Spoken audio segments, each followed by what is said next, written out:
Hello दोस्तों, अगर आप भी खेसारी लाल का फैन हैं तो खुश हो जाइए क्योंकि खेसारी लाल का इस हफ्ते क्या बोलते हैं इस साल में बहुत बड़ा सॉन्ग आना भाई, जो कि जनवरी महीने में लगातार आएगा। वो भी एक एक पढ़ के भाई बता दे। बदनाम तोहरा नाम से टू, लूजर में टू, ये भी गाना ऐसा ऐसा गाना आ रहा है निकल के कि भाई ये गाना जो है रीमेक होने वाला है। बता दे इसी के साथ कि भाई खेसारी लाल का एक दो और गाना है जो कि त्रिमूर्ति फिल्म्स और वेस्ट म्यूजिक भोजपुरी से आएगा। हालांकि अब हर कंपनी मर्ज कर चुकी है खेसारी लाल म्यूजिक वर्ल्ड से। जो कि खेसारी लाल म्यूजिक वर्ल्ड से जो भी गाना आ रहा है भाई एक से एक लाजवाब गाना आ रहा है। आपको देखने मिल रहा है, कहीं नए गाना आ रहा है, कहीं पुराने गाना है, और जवाब गाना आ रहा है, लाजवाब भाई।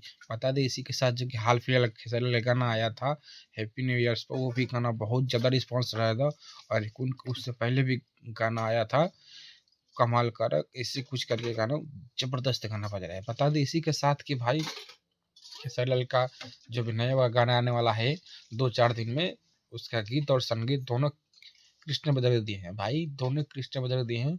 बताया जा रहा है कि इस हफ्ते 10 तारीख तक के बीच में वो गाना आ जाएगा भाई। हाँ, जनवरी में 10 तारीख तक तो वो गाना आएगा।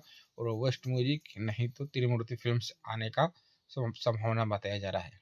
बता दे भाई आकांक्षा पूरी और खेसारी लाल गाना के साथ में हालांकि रानी की एक्टर भी है और नीलम गिरी, 3-4 अदाकारा है जिसके साथ 6-7 गाना का शूटिंग करके रखा गया है। और देखते हैं कौन से कब कब गाना आने वाला है। जो कि बुलबुल एक सॉन्ग भी आया है, आपको देखने को मिला है। अग्नि परीक्षा का फिल्म का सॉन्ग होने वाला है भाई। ऐसे 2-3 और भी गाना आएगा जो कि आपको अपडेट दिया जाएगा। चलिए मिलते हैं नेक्स्ट वीडियो में, तब तक बाय बाय। और बता दें मेरे चैनल को सब्सक्राइब करें, वीडियो को लाइक करते हैं। मिलते हैं नेक्स्ट वीडियो में, तब तक बाय बाय, धन्यवाद। आपका दिन शुभ हो।